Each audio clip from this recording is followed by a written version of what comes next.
Thank you, John. I was asked to speak to you about some factors that affect sea lamprey treatments in the U.S. And I suppose I was asked because I'm primarily responsible for achieving permitting with the different regulatory agencies throughout the Great Lakes, as well as agreement with our partners. And also because I'm a former lampricide treatment supervisor. So here's the picture of the playground for the sea lampreys in the Great Lakes. We have over 5,300 tributaries to the Great Lakes. Of those, 511 are sea lamprey producing streams, and 348 are treated at least once between 2007 and 2016. And every year we treat around 100 streams. So we have two lampricides that are used to control sea lampreys. They are TFM and Balicide. TFM comes in two formulations, the liquid and the bar, and Balicide comes in three formulations, granular, liquid, and wettable powder. These lampricides target the larval life stage of the sea lamprey when they are most vulnerable. They're restricted use pesticides that are approved by both the EPA and Health Canada. And they're selectively toxic to sea lampreys, although some other species are sensitive to varying degrees. And they pose no unreasonable risk to the public or the environment in the concentrations in which they're applied. So here are some pictures of some lampricide applications. The pictures on the left show TFM applications with or without liquid or powder Balicide added to them, and they're applied to streams for about 12 hours in order to achieve 9 hours of minimum lethal concentration MLC. Generally, we treat between 4 to 8 parts per million, depending on where you are in the Great Lakes and the stream chemistries. The photos on the right show granular Balicide applications. These are applied to lentic areas, backwaters, and connecting channels such as the St. Mary's River or the St. Clair River in order to assess and control sea lampreys. So there are many factors that can affect treatment effectiveness. The two primary ones are the environmental conditions, as well as modification of treatment plans based on regulatory requests. So environmental conditions we have absolutely no control over. However, we can expect some situations to happen based on history or time of the year, but the conditions that we're faced with can range from low water conditions, high water. High water in the spring can be an issue, especially when we're having snow melt or the banks are overflowing and we have the water running through the woods. We can also deal with pH fluctuations. Generally later in the season, pH can be an issue on some streams. And also any kind of springs that may be in a given area, or just in general inflow of water. Could be like a stop log pulled from a small barrier, so we'd have a concentration dilution because of things like that. We're also faced with obstructions of the stream flow that include beaver dams, and also areas like swamps and backwaters. So we have a variety of treatment strategies that we use to deal with many of these environmental conditions. So here's a graph showing a location on the Grand River during 2009 treatment, and this was deemed to be an effective treatment location. So I'll explain the graph a little bit. The red line depicts MLC, which is minimum lethal concentration required to kill at least, well, around 95 to 98% of the sea lampreys. The light blue line above that is our supervisory MLC. That's about 10% over the MLC, and MLC is based on pH and alkalinity in the stream. Now the dark blue line depicts TFM concentration over time. And again, as I stated earlier, our target is to get at least 9 hours at or above MLC. So this location during this treatment had an effective treatment go through. So we were above MLC and at least 9 hours above MLC. And here's another situation, just hypothetical, that was stream treatment with TFM and Balicide. MLC is the green and red dashed line for both TFM and Balicide. The dark blue line is TFM again. The green line is the Balicide. And as you can see, there's no even line above MLC. We get this drastic dip. And that can sometimes occur when we have an inflow of water, such as a nice hot day that occurs, and we get some snow melting in the spring. And we can have mechanical problems as well, although those are quite rare these days. And then here's another location on the Grand River. This was during the 2013 treatment. And as you can see, MLC is the red line again, and the dark blue is the TFM concentration. And that's well below MLC. That location during that treatment was considered ineffective. So during a treatment, we don't just look at one location, we look at many throughout the entire stream treatment. So I talked about these environmental conditions. We also have requests from regulatory agencies to modify our treatment plans. But before I get into that, I want to talk a little bit about the U.S. Fish and Wildlife Service Sea Lamprey Control Risk Management Team. They address environmental and non-target issues related to the implementation of the Sea Lamprey Control Program, not only for lampreycide treatments, but also for assessments and barriers and trapping. This involves coordination with many federal and state agencies, as well as tribal governments. And they work together with others to minimize the risk to non-target organisms. So there's a concern that the control program is faced with a wide and growing array of sensitive non-target species identified by these agencies. Partner recommendations and guidelines for spatial or temporal avoidance of species of concern is expanding, and that mounting restrictions are likely making it increasingly difficult to deliver effective sea lamprey control. So the risk management team works with ecological services. Section 7 of the Endangered Species Act requires all federal agencies to consult ecological services, to go through reviews, to see if there is any adverse incident that could potentially occur to these listed species or their critical habitats. So every year, risk management sends the list of stream treatments and Balicide applications that are planned, and they go through an informal review with ecological services. Ecological services then assess the risk to the federally listed species, and if we are not likely to adversely affect a species, they provide procedures to protect and avoid. So when we're likely to adversely affect a species, we go through a formal consultation with ecological services. Studies are conducted, a biological assessment is drafted, and then we're provided guidance from ecological services. So there are 3 federally listed species in the United States where the treatments are planned. They include the Hungerford's crawling water beetle, the piping plover, and the snuffbox mussel. So some initial restrictions were placed upon our treatments with these 3 species.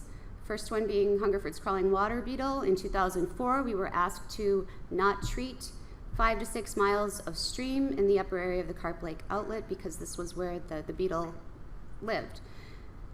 Also piping plover, we were to treat only after September 1st because prior to that was considered the critical nesting period for the plovers. And for snuffbox mussel, we were asked to treat only before May 1st and with reduced concentrations. So risk management worked with ES, and in 2009 for the Hungerford's crawling water beetle, they were able to get a biological assessment conducted, and this allowed for the entire infested area to be treated with reduced concentrations in some areas, and that was that 5 to 6 miles of stream. But shortly thereafter, the barrier on the Carp Lake outlet was constructed, which not only brought the distribution of sea lampreys down, it blocked the spawning migration, but it also protected the beetle above the barrier. And since that time, we've been able to effectively treat the entire infested area on that stream. Piping plovers, in 2011, a biological assessment was conducted, which eliminated the timing restriction for TFM treatments. So anytime we have TFM treatments planned in piping plover areas, we can treat at any time of the year. In 2017, there was a study conducted to look at the mix of the TFM and the balicide, and the results of that are pending. And for snuffbox mussel, in 2018, there's a plan to conduct a toxicity test to investigate flexibility in the concentration restriction. So I talked to you about the federal regulations with the Endangered Species Act. Another federal authority, the EPA, is the authority for National Pollutant Discharge Elimination System permits under the Clean Water Act. And they have delegated this responsibility to each of the states. And so I have listed here all of the Great Lakes states. Those, of course, we have NPDES permits with, except for Illinois, because we've never had to apply lampricide in that state yet. You can also see here that many of these states have two agencies listed. So for example, in Ohio, we acquire our NPDES permit through the Ohio EPA, and they also consult with the Ohio DNR.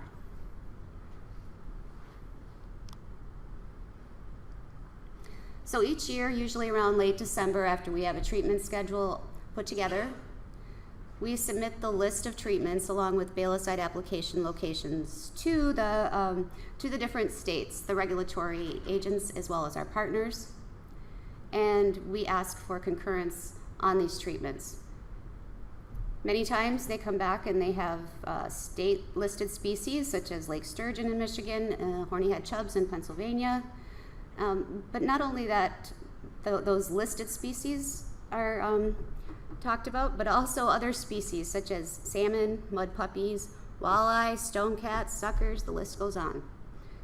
So how do we manage those requests? Well, many times we're asked to adjust our treatment schedule. And so here are some examples with the lake sturgeon to treat late in the season after August 15th, spawning salmonids before September 1st, and I talked to you already about the piping plover and the snuffbox mussel. So it comes down to risk. What's the risk of adjusting the treatment schedule for these species? The risk is reduced treatment effectiveness. So if a treatment is requested early in the spring or late in the fall, we run the risk of having dilution of the chemical from a snowmelt or a rain event, especially, the snowmelt in the spring, and in the fall we get the fall monsoons. And a lot of times those can't be entirely predicted. And then we have major pH shifts later in the season that can increase in some streams, and that can adjust that minimum lethal concentration, that red line that I showed you before. And of course we would leave more residuals, lampreys that survive the treatments. And this in turn would damage the fish communities. And this would also, or may, compromise fish community objectives. Another thing to consider also is the cost to retreat a stream. If we have an ineffective treatment in 1 year, it's likely we'll have to go back the following year. So it shortens the interval between the treatments, and it also limits the resources for other stream treatments around the Great Lakes. The other request that we have had from these state agencies was to restrict our concentration of chemical. During 1999 to 2005, the state of Michigan asked us to only treat at 1.1 times MLC. And if you can recall that one graph that I showed you that had that dip down in concentration of chemical because of some environmental issue, it really doesn't give us much of a margin of error. It really limits our ability to keep that just above MLC, and then we have an environmental condition effect. So consider that. So anyway, we discontinued the concentration restriction. However, we still keep the timing. We treat as late in the season as possible. In Ohio, we were also asked not to boost the concentration in a mud puppy sanctuary, and they've also restricted our discharge at the Ohio state line. If the discharge is less than 100 CFS, we are not allowed to treat. And there's also a concentration restriction due to the mud puppies at 1.4 times MLC.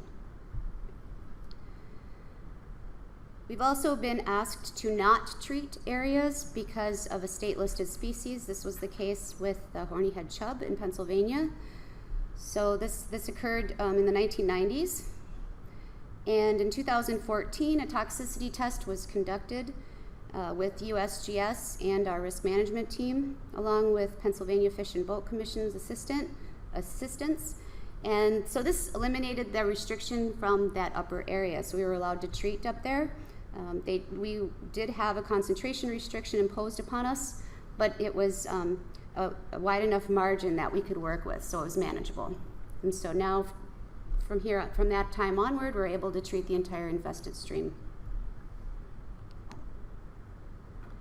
So again, the risk. What's the risk? So the risk to these low concentration treatments is reduced treatment effectiveness, just like with adjusting the treatment schedule. The probability of reduced treatment effectiveness increases in low concentration treatments when we're treating just above that MLC. And changes in the discharge can have a huge effect. So again, we could leave more residuals, which would damage the fish community, which would compromise the FCOs. Again, the cost to retreat would limit the resources from other streams, and it would shorten the time interval between the treatments. So risk management is a shared responsibility between the Sea Lamprey Control Program and our partners. The control agents have been mostly able to work around these restrictions through creative treatment scheduling and innovative application of lampricides. We have a long history of requests from the states, so we know what to anticipate each year. So we work that into our schedule to the best of our ability to where we can get an effective treatment in a good time of year. And a lot of times we are able to talk with the states and get more flexibility for the timing. However, 9% of the treatments over the last 20 years were potentially compromised by these regulatory restrictions or a combination of the restrictions and these environmental factors. So balancing sea lamprey control and these regulatory requests can be a little tricky at times. However, good science and coordinated management and strong partnerships really helps our goals to achieve sea lamprey control, as well as meeting the objectives for the FCOs. To summarize, we can't control environmental factors during a treatment. We do the best we can with whatever Mother Nature provides, and we have a lot of different strategies that we have been getting really good at over the years. The combination of these environmental and regulatory requirements can reduce treatment effectiveness. Regulatory requests vary by state and species. There's no consistency across state lines. Everyone wants something different. We have adjusted treatment schedules, TFM concentrations. Been asked many times, are these reasonable and are they manageable? And control agents have been mostly able to effectively control sea lampreys in the face of these restrictions. One thing I would like to point out is that a lot of times when we get these requests from states, they're usually by new staff that have absolutely no idea about the history of sea lamprey control. They weren't fully aware of this war on sea lampreys. They didn't live it, they didn't hear about it. So the big thing is communication. We, as fish biologists around the Great Lakes, really need to share this information with our new staff and sometimes these inland stream biologists that don't work in the Great Lakes. They're very concerned about their stream, which is understandable, but we need to provide them the bigger picture. And so we've talked about this. We offer this up to landowners. Come on out and see a treatment, because you get a different perspective, a better perspective of what's involved in the planning and the execution of a treatment. And so I know many of you have been on treatments, but if you haven't, you really should. And finally, the success of the Sea Lamprey Control Program over the last 60 years has been built on these highly successful collaboration with our partners. And we really couldn't do it without you. So with that, I'd like to acknowledge everyone that we work with around the Great Lakes, all of the agencies, and the tribal governments as well. really, this has been a strong partnership, and we'd like to see that continue and improve. Thank you.